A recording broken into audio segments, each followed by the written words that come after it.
आत्मा अनुभव में कैसे आती है? दिखती नहीं, पर जानी जाती है।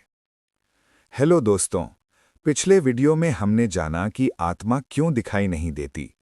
आज हम इससे भी गहरे सत्य की बात करेंगे। जब आत्मा दिखती नहीं, तो फिर आत्मा को जाना कैसे जाता है? अष्टवक्र गीता के अनुसार आत्मा का अनुभव कोई ऐसी वस्तु नहीं है जिसे बाहर से प्राप्त किया जाए, बल्कि ये एक सहज एहसास है जो तब होता है जब हम स्वयं को शरीर और मन के बंधनों से मुक्त देख लेते हैं। अष्टवक्र गीता में आत्मा के अनुभव के मुख्य मार्ग, जैसे कि साक्षी भाव। अष्टवक्र कहते हैं कि आप पृथ्वी, जल, अग्नि, वायु या आकाश नहीं हैं। मुक्ति तब मिलती है जब आप स्वयं को इन सब का साक्षी मात्र मान लेते हैं। जैसे ही आप स्वयं को केवल चैतन्य रूप में स्थित करते हैं, आप तुरंत सुखी और शांत हो जाते हैं।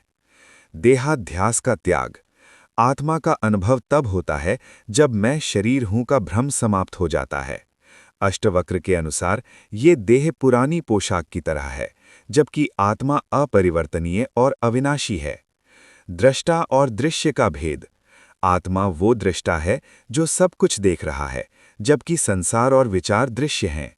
आत्मा का अनुभव करने के लिए दृश्य यानी संसार, भावनाएं, विचार से ध्यान हटाकर केवल देखने वाले यानी शुद्ध चेतना पर टिकना आवश्यक है। अद्वैत बोध। ये अनुभव करना कि जो कुछ भी है वो केवल एक ही आत्मा या परमात्मा का स्वरूप है। जिस प्रकार समुद्र में लहरें समुद्र से अलग नहीं होती, वैसे ही ये जगत आत्मा से भिन्न नहीं है। कर्तृत्व भाव का विसर्जन। मैं करता हूं का भाव ही सबसे बड़ा विषैला गंख है। ये जानना कि मैं कुछ नहीं करता, मैं केवल दृष्टा हूं, आत्म अनुभव की कुंजी है। विस्मृति। अष्टवक्र कहते हैं कि भले ही कोई व्यक्ति कितने ही शास्त्रों का ज्ञाता क्यों न हो, जब तक वो सब कुछ भूल नहीं जाता, वो आत्मस्वरूप में स्थित नहीं हो सकता। अष्टवक्र गीता के अनुसार आत्म अनुभव के लिए किसी लंबी साधना, जप या तप की आवश्यकता नहीं है। केवल एक सम्यक बोध यानी राइट अंडरस्टैंडिंग ही पर्याप्त है कि मैं शुद्ध चैतन्य आत्मा हूं। ये बोध होते ही व्यक्ति इसी क्षण मुक्त हो जाता है। आत्मा का अनुभव शारीरिक इंद्रियों से परे शुद्ध चेतना और स्वजागरूकता के माध्यम से होता है। ये स्वयं को शरीर, मन और विचारों से अलग जानने की प्रक्रिया है, जो ध्यान, आत्मज्ञान और ज्ञानी पुरुष के मार्गदर्शन से संभव है। ये एक आंतरिक एहसास है जहां व्यक्ति साक्षी भाव में रहकर शाश्वत सत्य को महसूस करता है, न कि कोई बाहरी वस्तु। स्वयं को मन और शरीर का साक्षी समझें, विचारों को देखें लेकिन उनमें शामिल ना हों। निरंतर मैं कौन हूं का प्रश्न करने से आत्मा के वास्तविक स्वरूप का बोध होता है, जो अजर अमर है। मन की चंचलता को शांत करके जब चेतना अपने केंद्र में लौटती है, तब आत्मा का अनुभव होता है। प्रत्यक्ष ज्ञानी या गुरु द्वारा आत्मज्ञान प्राप्त करना सबसे त्वरित मार्ग माना जाता है। जब कर्मों में मैं का भाव कम हो जाता है, तब आत्मा की उपस्थिति का अनुभव होने लगता है। ये शब्दों से परे है, इसे केवल महसूस किया जा सकता है। ये नित्य और अपरिवर्तनीय है। आत्मा के अनुभव के बाद सांसारिक आकर्षण कम हो जाते हैं। आत्मा कोई वस्तु नहीं है जिसे आंखों से देखा जा सके।